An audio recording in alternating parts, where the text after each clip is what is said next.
Hello to our viewers today. Thank you for joining Good Finance's storytelling webinar. Today we've got with us Sophie from Homeless Link, Alan from Big Issue Invest, and Jack from School of Hard Knocks. So we would normally start our webinars or any events that we do by asking you to tell us who you are and what your organisation does. But in the interest of staying on theme today, instead, what I'm going to ask you to do is tell us a short story about why you do what you do. So maybe if we start with Sophie. I knew you were going to start with me. Yeah, so I'm Sophie Price and I work for Homeless Link, and I'm the consultancy manager, and I lead on the enterprise development programme, which is funded by Access. So mine is a very interesting story. When I was 16, I became homeless. I lived on the streets and I went through the hostel system. Many people don't believe that when I first tell them, but actually I didn't plan to go into homelessness or work with homeless people at all. I actually went to university. I went through the hostel system, and I managed to get myself together with some help from very, very good people. But I also hit lots of barriers along the way. But I eventually got to university and I studied music industry management at university because I wanted to be the next talent scout for new bands coming in. And while I was at university, I got one of my housemates came home one day and said, "I'm working on reception in a homeless hostel and I'm getting paid 10 quid an hour to do it." And I was like, 10 quid an hour, I'll do that. At the time, that was an amazing opportunity. So I went and worked at this homeless hostel, and I sat on reception and saw homeless people coming through, and I just thought, this is what I want to do.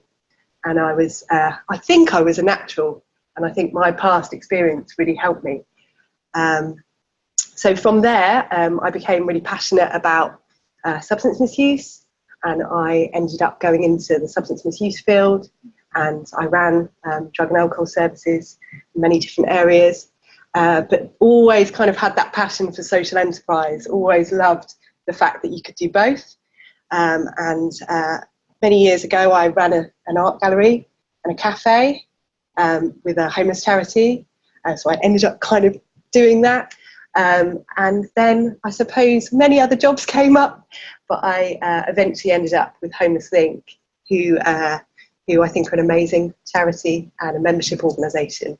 So I think all of my past experiences brought me here today, really. The music industry's loss is definitely You know what? I just think homelessness was a bit more important to me in the end. But yeah, it definitely wasn't the original plan. How about you, Alan? I'm Alan Tudhope. I'm investment manager at Big Issue Invest. I worked for Big Issue Foundation, which is a charitable arm of the Big Issue Group, for many years. And I then spoke to, well, not actually a colleague, but someone who worked within Big Issue Invest. They were just about to get Access funding. They were expanding the team. And I just bumped into him outside the office one day and asked where he was going. He was telling me he was going to see a small social enterprise in South London, told me what to do, and basically just then explained to me what his role in the organisation was. And I just thought that was fantastic. Going out to see these small organisations, helping them financially, and many of them unsung, doing their own little bit for their own little community. I mean, obviously, organisations, we'll get onto Jack, are nationwide. But a lot of them are very small and just doing their own little thing. So when the money came through for the Access funding and they were expanding the organisation, I kind of stuck my hand up and said, I'd quite like to do that. So I think what has also helped me as well is my background working for the charity, so I kind of know around the sector, and I know a lot of the organisations, charities, social enterprises, the kind of financial struggles they go through. Which helps me understand the organisation better. How about you, Jack? I'm not going to tell a story that involves me, because I'm the COO at School of Hard Knocks, but I started them as the organisation have been running programmes for some time. And the nascent idea of School of Hard Knocks began when our CEO was a newly qualified teacher, Toxteth. And he was working in a school that had the highest or third highest exclusion rate in Europe. Wow. So a lot of very challenging kids there. I only found this out recently, but there were actually some kids who had been child soldiers who had been resettled in the UK. So they had kids with severe trauma, lots of social deprivation in that area, council backgrounds, etc. And Ken always says, who's our CEO and founder, he says it was just a survival mechanism. But he did the only thing that he could think of, which was to say to the kids who were most ill-behaved, come to the gym at lunchtime and it's going to be full contact basketball, me against you. Yeah, they probably wouldn't be able to do that today. But by the end of that first year, he had 150 kids hanging off the monkey bars, chanting, shouting, and he developed these bonds with these kids by kind of meeting them on a level, so not being a social worker, policeman, not even classing himself as a teacher, and also the use of quite high impact sport, where he was then able to have higher quality conversations with them about why they were kicking off, and he had a better relationship with them to control them in his own lessons, and was able to talk to them about the future and the consequences of some of their life choices. And ultimately, that's what School of Hard Knocks is. We use high impact sport, mentoring, and a curriculum of lessons about life to help people improve their physical and mental well-being. But the genesis of it is in that school. Why do you do what you do? Why are you there? I couldn't get a job when I graduated. I applied to just about every charity I could think of and was thoroughly rejected by all of them. And decided to pursue my sort of twin passions away from that, which were rugby and working in the third sector. And so when I then reached out to Ken by chance and was able to engage with him, for him to then say, I want to set up a charity that uses rugby for social improvement, was just the perfect meeting of passions. Incredibly fortuitous.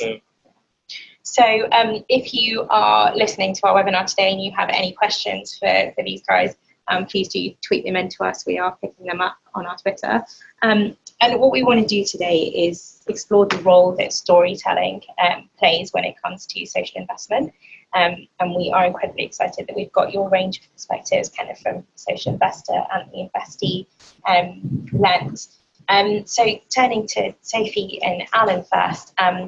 Alan, you've got several years of experience in charity finance and now at Big Issue Invest, and Sophie, you look after the Homeless Link Enterprise Development Programme. So from the perspective of sort of funders and investors, why do you think it's important for organisations to be able to effectively tell their story when they're looking to raise finance? Yeah, I can start. I suppose we all like a story. That's the most important thing to say. Stories are very important to us as humans. You know, we particularly like to hear something real, and I think it's fine to talk about what a charity or social enterprise do. But actually, if you hear from an individual, a beneficiary of that organisation, it has more of an impact on you as an individual as well. And I can use an example. We recently held an event around employing and training people with lived experience of homelessness. It's a really popular event, and we had a number of amazing speakers that do that very thing. But one of the most impactful speakers on that day was a social enterprise called Recycling Lives. They're Homeless Inc. members, and they train and employ people that while they're in prison, to come and work on their recycling firm. And they actually showed the audience a video or a film. Sorry, I'm a bit old school there saying video. They showed the audience a film, and it was actually two of their employees, one woman, one man, that they met while they were in prison. And they talked about their life before prison and their life in prison, and when Recycling Lives turned up and offered them this opportunity to meet them from the prison gates, to give them employment and accommodation and a life that away from their kind of, you know, their normal sort of routine. And I think one of the women made a comment which really hit the audience hard. She said, whenever I left prison, one of the prison officers would always say, I'll see you next time. I'll see you next time. See you when you come back. And she said the time that Recycling Live turned up and offered them something else, she felt like saying, no, you won't, no, you won't. And absolutely, that made an impact on me and everybody else. And I think those sort of stories are so important. Yeah. You just have to find the right balance of making sure the individual that tells the story is okay with it. Yeah. And that they have confidentiality and respect and all of those things. But actually, it's very powerful if it's done in the right way. Yeah, that's a really, really important point. It's that quote, isn't it, by Maya Angelou that says people won't remember what you do, but they will remember how you make them feel. Paraphrasing something like that. But absolutely, that's a really good example of that. How about you, Alan? Yeah, pretty much the same. Most of our investees have been turned down by banks. And generally, mainstream banks will get a story of the organisation from looking at the historic financials, and they will basically make a decision, most of them on that. We as social investors have to look beyond that. We have to look at what the organisation, why they exist, what they're doing, who the beneficiaries are, what impact they're making, and all of that will go towards helping us make a decision. So we're more interested, obviously it's good to be paid back, and we like to be paid back, but almost as important is what the social impact that organisation is delivering. And to reiterate Sophie's point, I went to one of the schools that Jack's organisation works in.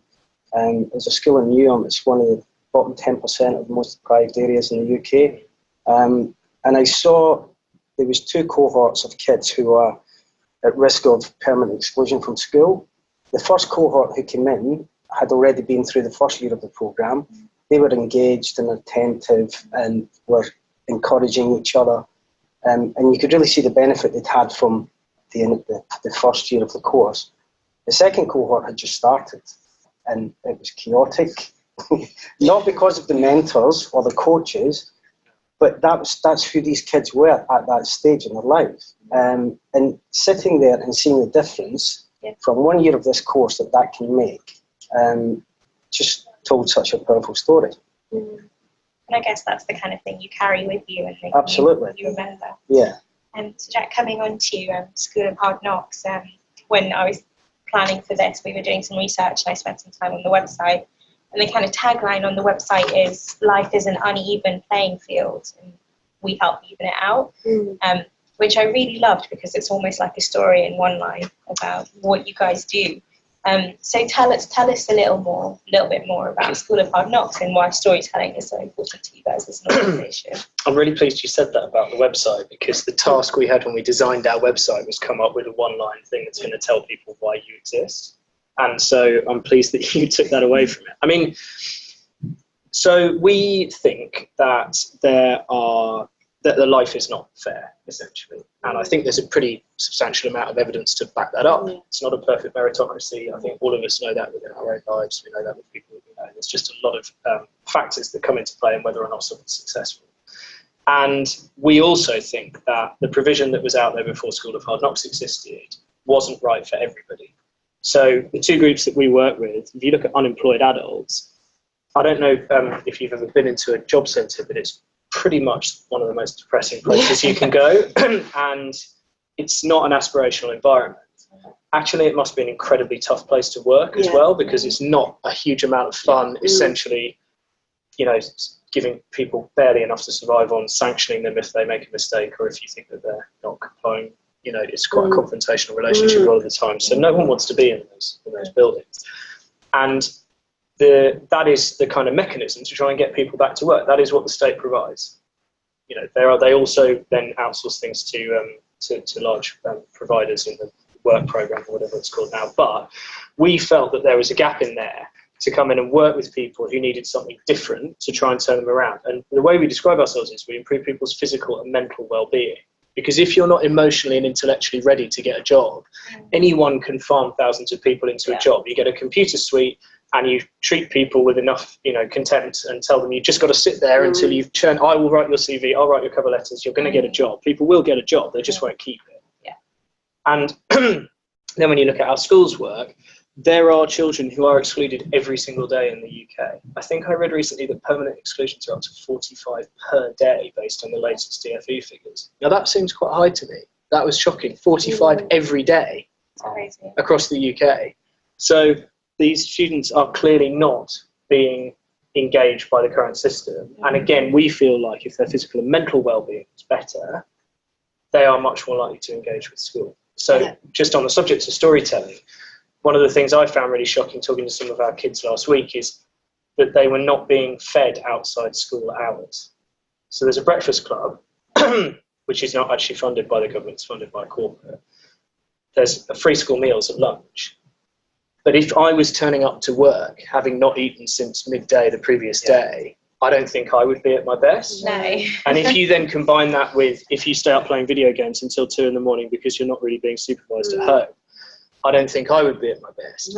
So we felt like, why is it that they're not behaving and they're not engaging with education, they're not being successful? Well, because they're fundamentally at a disadvantage. It's not a level playing field when they arrive at school. And so that's where our mentors are able to help them to make better choices. And we're just looking at trying to launch something to work with parents as well and the wider school community, because we think they need that wraparound. That's really interesting, taking that more kind of holistic approach. And this was obviously School of Hard Knocks and Jack is one of our investees, and this was the story that we were then relayed, which obviously goes a huge way to us making a decision on investment. Because of the impact that they're having. And we've actually got the incredibly rare opportunity today to talk to both of you two, because you guys took investment from Big Issue Invest, and you're obviously at Big Issue Invest. So it would be really interesting to hear both of your perspectives, I guess, from you, what that process was like in the role that storytelling played, and then from you, Alan, on the flip side of it, what was it like for you guys? Which one go first? Whoever. Maybe if I talk about how we approach you. So we got a big potential grant, so thank you very much to Big Society Capital, who I think underrate that, if anyone's listening, to enable us to do preparation looking at whether investment was right for us. And we have a specific problem, which is we do a lot of payment by results work, so you have cash flow issues a lot, because you lay out at the beginning and don't get paid until later. Also, our cash flow is incredibly lumpy, so the amounts that come in tend to be large, which is good, but there are very few of them, and it means if one of them is delayed, even by a month, that can put us in a really difficult position with cash, because our expenses are very even. They just, most of it's payroll, so it just goes out every month, come what may. So we felt like a credit facility was the right thing to have, to be able to have a lender there who would say, if you're in trouble just this month, or you have uncertainty, you're not sure that this one big receipt you're relying on is going to come in, or you're going to take on a new contract and you actually need finance for the whole of it to even out that income side until the payment by results starts coming in. We felt we needed that. And by doing the prep with the big potential grant, we approached a number of lenders, and the experience of approaching Big Issue was vastly different to everybody else. So I won't name who those other lenders were, but we were looking for a very, very specific product, which is a credit facility that we can use when we don't have any cash, usually on a short-term basis. So it was not appropriate for us to take a £100,000 loan and pay it back over 3 years with a guaranteed return to the lender. That's not actually that wouldn't have helped us at all. It would have meant a massive influx of cash, and then we surely would have had less and less and less cash over time, not to mention the financial pressure of the repayments. So we wanted flexibility. We were looking for something that wasn't vastly expensive, because that's the other thing, is if you only need it in 2 or 3 months of the year, you don't want to be paying 5% on 100,000 for 12 months, because that makes it very expensive. And the only lender who met us, where we wanted to be with that kind of flexibility, and also I think didn't see us as really high risk, were these guys. And I mean, it's the only reason the School of Hard Knocks exists is because of Big Issue Invest. We absolutely, definitely would have gone under last year. Definitely. We would have gone under in September last year. No, well, I liked the bit where you said we like to be paid back, but it's not essential. That was the bit I liked. But that's the truth. And actually, we had a really successful year last year, but there was a point where we had no cash, very, very well off on an accruals basis, and no money. And so the experience of talking to these guys was much less about, well, put your numbers into this table and we'll spit out a risk score and then we'll tell you what we're going to give you. It was much more about a personal connection and understanding what we needed. Which a lot of our investments actually are. it might surprise Jack, but we have done far riskier loans than what Jack has. I mean, they had contracts in place, DWP. They had a track record of delivering on these contracts. They had a strategy and a business plan of expanding into other areas. So although it was risky, we could see that the management team that they had and also potential beneficiaries, everything was set up for them to win contracts as they'd already delivered them successfully. And coming from Big Issue, which is a social enterprise itself, we can understand many years ago, the Big Issue was funded by the Roddick Foundation, Gordon Ada Roddick. And if it hadn't been for them, the Big Issue wouldn't be around today. So we understand that even though the idea may be fantastic, if there's no one there to actually back them with investment, they're not going to exist or continue to exist. And we as social investors, that's why we're here. And also the story that they told, the social impact was really compelling. And we did something different that we hadn't actually done before, as Jack said. We gave them a facility. So we gave them £100,000 for 12 months, £100,000 facility, which they could draw down. Obviously, they could only draw it down in certain amounts. They had to give us enough notice. But they only paid when the money was actually drawn down, so that allowed them to have a good cash flow. And, you know, we come from that background as well. So we want to collaborate with investees. You know, we're not just this business that will say, okay, we're only in it for the money. If we're not making enough return, we're not going to do it. The whole point of us existing is to assist social enterprises and charities to be able to generate impact. Yeah, absolutely. I think that's so interesting that you managed to kind of take a really tailored, personalised approach to it. I know that one of the things that you kind of spoke about when we were prepping for this was the importance of knowing the different definitions of value. So, you know, you've got financial value, impact value, scalability value. And it sounds like from what you were saying as well, that one of the reasons that they were so compelling is because they were able to demonstrate all of those different types of value. So, Jack, what are your thoughts on kind of those different types of values, and I guess how you understand and communicate them? Yeah, so when we were thinking about why is storytelling important in raising investment or funding for that matter, it doesn't have to be repayable. People get excited about different things depending on what type of organisation you are and what the way you do it. So if you take School of Hard Knocks, some people are excited about School of Hard Knocks because they used to play rugby. And that's kind of it, right? They remember what it was like, they loved it, maybe it did something for them, and that's kind of as far as it goes. Some people have nothing to do with sport and they're excited about us because they know the importance of good mentoring and they've experienced that themselves, or they've seen it in action, or they practice it. Some people are excited about us because we're growing quite fast. So we attract a certain type of person, particularly people who work in the city, who are excited because they see us as a startup. I mean, we're probably not a startup now, we're 7 years old, but we're in that mid stage of growth. You know, we grew 30% last year. That they like that. They like the kind of business challenge of that and understanding how does a charity do this as opposed to a commercial business. Some people are really, really excited about the stories of change on the ground and the impact and the steps we take to measure our impact. And so I suppose what I was thinking when we were prepping was most charities, I think, are really good at demonstrating some of those types of values. So talking about we have a profound effect on our beneficiaries, and that's great. And ultimately, I think most of us agree that's probably what the most important value should be in a charity. If it's not impactful, it probably needs to change what it's doing. But there are lots of ways to get people excited. And I think when you're talking about investors who have at least half an eye on the commercial side, if you start talking about scalability, value, and the talent of your leadership team, these things will speak to investors in a way that maybe they wouldn't speak to a more traditional grant funder or an individual. It's really interesting, isn't it? Because there's a real theme of kind of personalization and tailoring coming out, both in terms of, I guess, the service that you guys got from Big Issue Invest, but also being able to know all of the different types of value that you make as an organization, so you can then tailor your message to the people that you're speaking to. So bearing in mind that a lot of our users and the people that will be listening today are charities and social enterprises that are running their marketing and their comms on a tight budget, and many of them might not even sort of have a marketing and comms person. Do you have any kind of tips for storytelling or communicating that message when you're on a real tight budget?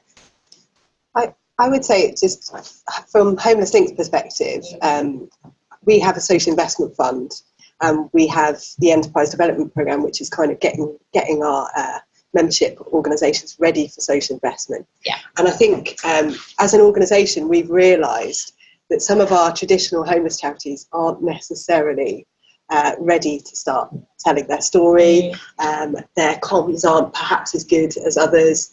And it's something that we're working towards supporting over the next year. We want to do a lot more work with our members around developing their sort of digital communications, particularly. Yeah. But I would say that one of the things I've really noticed is some of the new social enterprises, similar to yourselves, are really good at it. So I think perhaps, and I hate to say it, perhaps some of our traditional homeless charities are kind of more stuck in their ways. And I would say one of the biggest tips is to, if you haven't got the resource to have a comms team, except, and things like that, perhaps start looking at some of the new social enterprises coming through and how they do it. And a really good example is one of our members, the Running Charity. I don't know if you've ever heard of them, but they're fantastic. They tell a story of some of the young people that they meet during their running sessions, and their journey through to becoming a coach themselves. And it's actually really compelling. And we often notice those sorts of stories. And I think perhaps when you've been running a day centre, for example, for 20 years, you're not necessarily used to doing that. Yeah. So I would definitely say the first bit of advice is to look what others are doing. And if you've got a very small team or lack of resource, try and start doing something similar. Yeah. So we're actually going to publish a blog post after today's webinar, and we're going to be talking about kind of storytelling on a shoestring, because there are now so many kind of free tools and resources and hubs out there to help with storytelling. So if you're listening today, keep your eyes peeled for that as well. So my next question, I guess, is about not just storytelling for external reasons, but the kind of impact that it has on you and your role and how you approach work. Do you think that being a good storyteller makes you a better leader or makes you more effective in your job? Yes. I mean, I think the evidence, not just anecdotally, but also there's quite a lot of study about rationality at the moment and how people, if people ever change their mind, and if they do, why. And there doesn't seem to be much evidence to suggest that statistics have ever convinced anybody to change their mind, because there's such a high confirmation bias that you filter out what doesn't fit with what you already think, and then you just pick and choose the bits that are going to reinforce what you think. Yeah. And I think a lot of leadership is convincing people to come with you with something that you want to do. And actually, leadership's really easy when everyone's pulling in the same direction. If there's consensus, leadership, you don't really need leadership. Yeah. Leadership it comes in, I think, when you have a real difference of opinion, and people who are very passionate about what they want to do don't necessarily agree with what you're doing, or the direction that you want to go in. That's where you need to tell them a story about why. And that's the same with when you're dealing with your staff, your supporters, or your board, any of them, your investors, any of them. Have you ever had a personal experience where a story has changed a bias of your own, or kind of a thought of your own? Yeah, plenty. Usually from things that I assumed wouldn't work on the front line, and then someone tried it and came back with the results, and it really surprised me. I'm trying to think of a recent example, but so we have cohorts of children at risk of exclusion across the UK, and we always felt that giving them some branded kit to be part of a kind of identity at School of Hard Knocks was important, but that ultimately, as long as it was a t-shirt and a hoodie for everybody, that would be fine. And then some kids in one of our schools kept nagging the coaches for other stuff, and I kept saying, they kept coming to me and saying, "Buy this," and I said, "That's just trinkets. I think actually really make a difference." And then eventually the coaches said, "Look, if you feel so strongly about it, why don't you write to them?"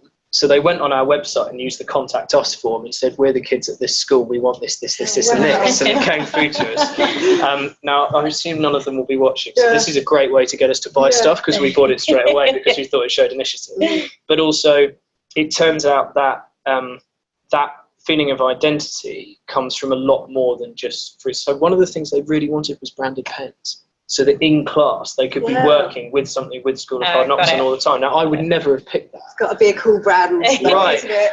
Well, yeah, we're lucky with School of Hard Knocks, but then equally, apparently, the one thing that they really want now is when they get their first cap for School of Hard Knocks, so they play their first game, they want a cap. Oh, wow! So that's going to be the next thing that we're going to look at. And actually, the cost per head, no pun intended, tiny. Perfect. But the impact really large. And I don't think rationally I would have been convinced of that. I think I would have said, "Oh, come on," as if that's going to make a difference between success and failure. Yeah. I would. I can give an example actually. Within the Enterprise Development Programme, we run a grants panel, and we do this with social investment business and access to social investment. We always said from the start, we don't want social enterprises that are food and drink based, because so many people do it and it doesn't always work. And the first thing that a homeless organisation are likely to say is, "I'm going to run a cafe." And it's sort of, we've heard this so many times. So I was a little bit dubious about any food and drink based enterprises coming through. And actually, an incredible social enterprise applied for a grant, and that was Fat Macy's. Most of you would know about them. Big fans, because they tell a great story. And so my instant reaction was, a catering business, no, it won't make money. It's a really difficult market to be successful in. But actually, if you look at any of their posts via social media, and actually a recent film through the BBC about one of their beneficiaries and his journey through his time with Fat Macy's, who basically are a catering supper club enterprise, but also go into youth hostels and recruit trainees and eventually employ them. It really is, you realise how important their business is and how amazing it could be, and the potential it has. And I think it convinced our panel, our development panel within the Enterprise Programme. We instantly thought, we really believe in this. So definitely they changed my mind on food and drink, and I think actually we've seen a lot more coming through now, and we see that it actually can grow and it can be an amazing opportunity. But I definitely think they got it right, really, in how they kind of told that story. So I just want to pick up on something, because you talked a little bit about Fat Macy's social media, and we mentioned the School of Hard Knocks website earlier. What do you think the role is of that online presence in storytelling, and also the offline presence of storytelling? Like, what do you think the roles of those two things are? I would say, just to add one more thing, I would say with Homeless Link, we get a lot of attention through our blogs. So we work with lots of homeless organisations, so we don't necessarily talk about their beneficiaries, but we talk about what their organisations do. And we often ask them to write blogs for us, and it has such an impact on other organisations, because most homeless charities or social enterprises want to learn from others. It's really important, and we cover the entire spread of England, so we get a real range of members coming through. So I would say online, that's really important, and the use of blogs are fantastic. And you were talking about leadership, and our CEO Rick Henderson often writes blogs about the work that he's doing, and again, it's a really successful part of what we do. So yeah, for social media, that's really important. So coming on to Big Issue Invest, how do you guys tell your story? Because I'm guessing that you kind of have to share your story as well with your stakeholders, and how do you do that? In a lot of ways, we're quite lucky because we have a magazine as part of the group. So in certain ways, we can get some of our investees in there, and I guess through the website as well, social media. all of those kind of usual things that a lot of organisations are doing. Yeah. And actually, one of the things that the foundation always, they used vendors quite a lot. Yeah. So if we were having any events or anything that's happening, who better to tell that story than the vendor themselves? And they are going to be the beneficiary of, if it was a fundraising event from the foundation or something that's happening with the magazine, or what Big Issue Invest can do. Yeah. And we've had a few inquiries come through from that. Yeah. And also about getting that story, going back to getting that story out. One of the things that I've been able to change people's minds about is just by informing them that vendors actually buy the magazine. So this is not so much about Invest, but about the magazine. Yeah. But that idea, so a lot of people still thought that, you know, the vendors were given the magazine, and just that little bit of information just completely changes people's minds. Yeah, I completely see that. So Alan, from your sort of perspective as someone that works on the investment side, how do you think that good storytelling highlights the value of an investment to the investor? Well, it allows us to track the difference that we are making as an organisation, because we can then see that. I mean, it's a little bit more complicated than just giving money for organisations for Jack, you know, all the due diligence we look into. But as social investors, we want to see that the money that we are, or the organisations that we're investing in, are making a difference and are making an impact. And I think over 50% of our investments went into organisations that were operating in the bottom 25% of the country through the indices of deprivation. And just seeing that enables us then to tell the story, and then those organisations can see that that's what we're there for, and that's what we're set up to do. So it's been said that effective storytelling can be the difference between support and no support, and that people have sometimes changed their funding or investment behaviour when something moves them. Yeah. Have either of you ever experienced Yeah, absolutely. that? I mean, I think I went on, we went on a course recently, and it was called Handling Customer Insolvency.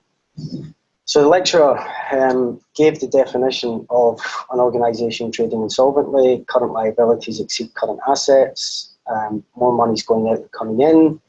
And I kind of put my hand up and said, but that's when we start lending. I was only kind of half joking. But a lot of organisations that come to us are in financial difficulties.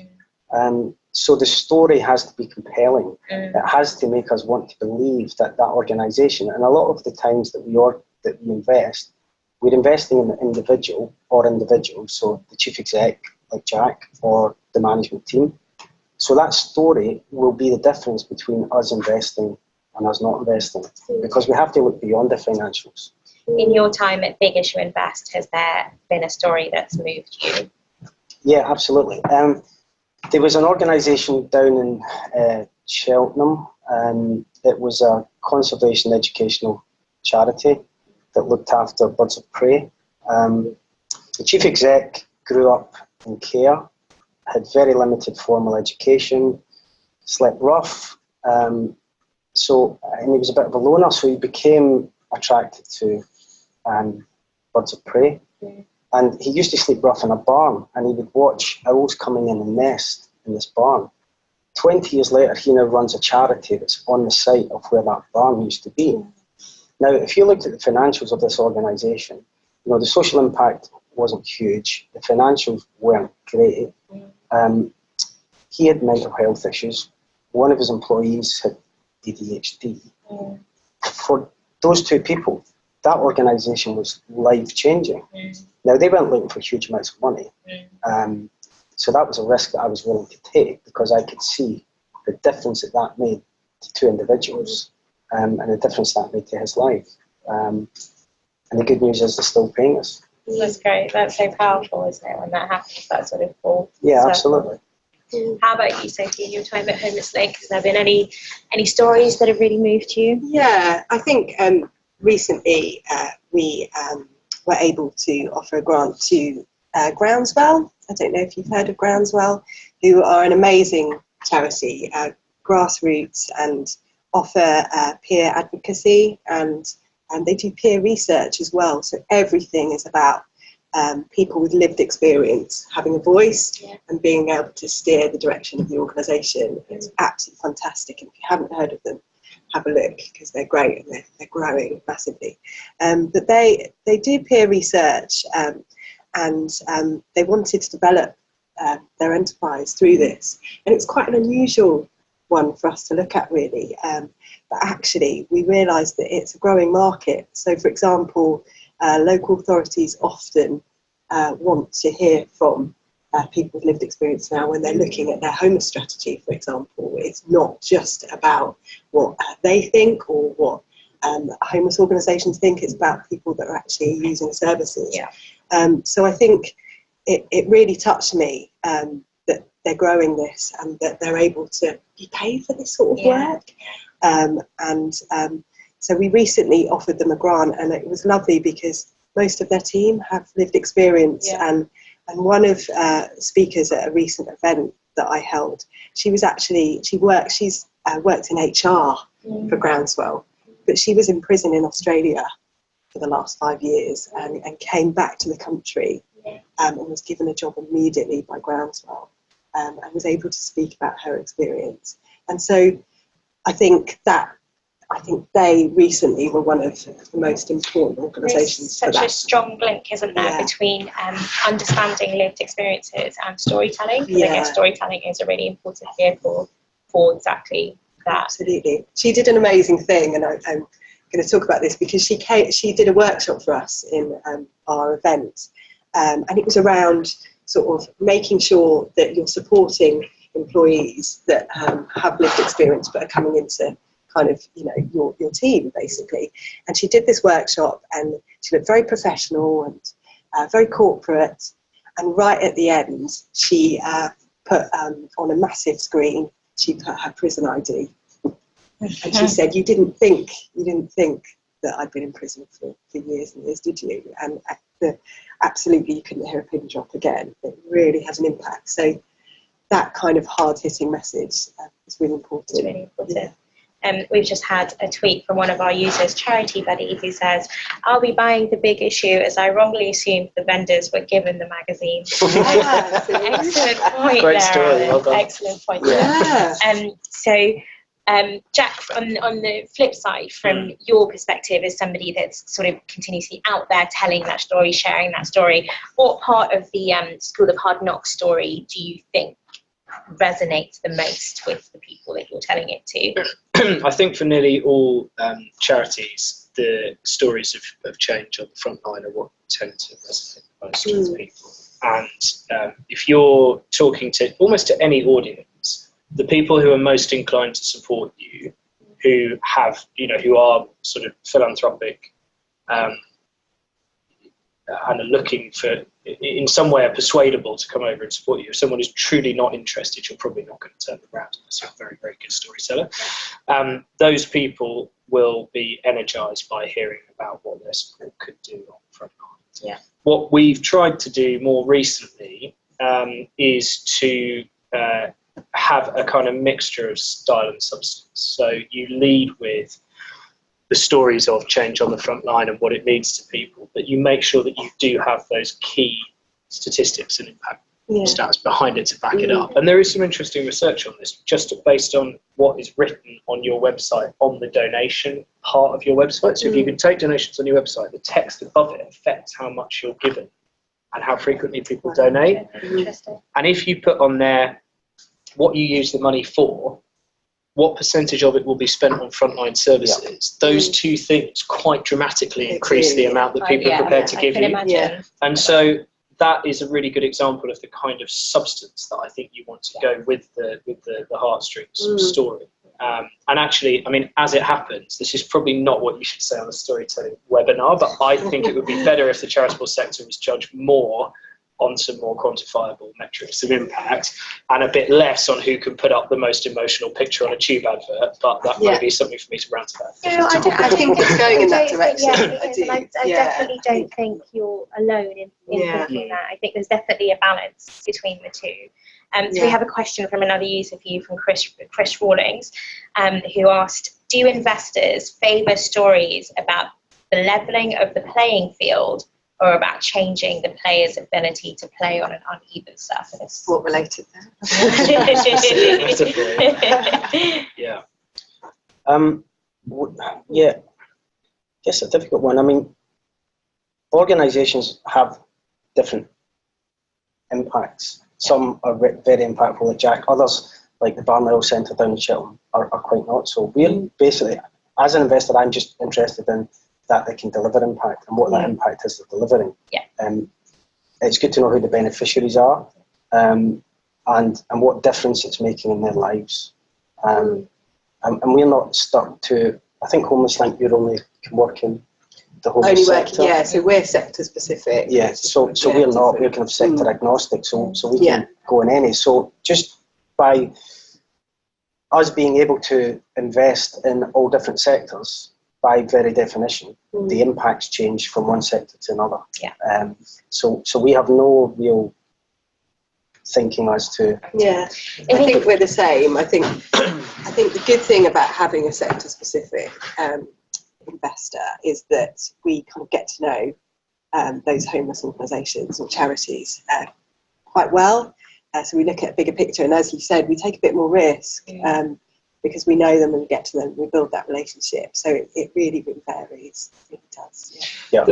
I suppose I'd also just reflect back to Chris. Thinking, I don't know, Chris, if you work for an investor or you're a donor to charities, but if you're thinking about where to put your money, charities that aim to change the system potentially have a very, very, very large impact, but a very high risk of failure. Yeah. So, whereas charities that work with people within the system, much lower risk of failure because there are lots of people that they can engage, and if they have a method that, a solid methodology, they will create change. Yeah. But ultimately, you're probably not ever solving the problem. You're just helping people who are affected by it to try to get out of it. And I'd just say to Chris, if you're a donor, do you look at the charities that you donate to or support? Are you donating to charities that are trying to change the system, which often means getting into quite murky worlds like lobbying or petitions or, trying to get into politics, which is usually where massive systemic changes take place? Or are you supporting charities that are homeless shelters or organisations like School of Hard Knocks who work with children? Yeah, and I mean, just to reiterate that as well, we have actually invested in think tanks that are trying to engage young people. That they're not politically aligned, but it's just to try and get engagement from young people into things like Brexit and voting and everything. As I say, they're not politically aligned, all the way through to homeless charities where you can see the actual beneficiaries. The think tank, obviously, it's a little bit harder to define the impact they're actually making at that time. As he said, it's quite high risk, but they're actually. So in my experience, I think there's no one size fits all response for that question. And the reality is that both kind of that direct impact on beneficiaries and systems change both have a really important role to play. And in terms of communicating those to investors, it probably depends on the investor themselves and what their objectives and their priorities are. So Chris, if you're looking to find out more about different investors and their different priorities, make sure you check out the investor directory on the Good Finance website. So we also have another question from Svenja, who runs a sustainability consulting organisation working with SMEs. And so they struggle to occasionally to tell an engaging story about energy efficiency and energy and carbon savings. It's quite a tricky one. Do you have any tips and tricks for how they could tell an engaging story to reach more businesses? Do you have any thoughts on how they might be able to engage people with their mission? That's a difficult one. That's not my field. It's topical though, isn't it? Because it's funny that you say that making that case is hard, given that we've probably just had the highest profile headlines about climate change ever. True. And half of the country's just been flooded. And the Greens have made historic gains across Europe, and climate change is going to be a central issue in the US election. And there's a 15-year-old schoolgirl from Norway, I think, who's become a global celebrity. So that's, I suppose, not knowing anything about sustainability or climate change, except that I think climate change is bad, and I think it would be good if we stopped it. I mean, she's clearly told her story pretty effectively. She's got to the point where she's being trolled by the AFD because they think she's a sorceress or something. Yeah. So clearly she's made a pretty big impact, and that seems to have come to her without any media training or, consultants feeding her messaging. So I guess because we've talked quite a lot about impact and storytelling when it comes to people, but when you're talking about the environment, I guess that's a little bit harder to do. But from like a marketing and comms perspective, I would say there is a way of making the environment relatable to people. And if you're talking about carbon savings, I guess you have to be able to convey the impact that has on people potentially. Well, and I think one of the biggest dangers there is that we don't deal very well as humans with catastrophic risk because we're just not really kitted out to think about the things that could wipe us all out. But if sustainability is, if it's not sustainable, it means it's going to end. And if the planet ends, we're all dead. So that is quite a compelling reason to take action. There you go. There is your one-liner. I don't do the messaging at School of Hard Knocks. People tend to tidy that up for me, but at its heart, that is probably what you're saying. You should do. Yeah. So we have one more question from Nikki. So we're going to take this one more question. I've got one more question, and then we're going to wrap up. So Nikki says that she loves the idea of sharing stories of lived experiences, but she has experiences that when this comes to faith-based groups, there can be a barrier. Do you have any insights that could help them tell their story? It's really interesting because we're doing some work with faith-based groups at Homeless Inc. at the moment. So if you're interested in engaging in that, go on our website because we're actually reaching out to lots of organisations around this subject and many others. I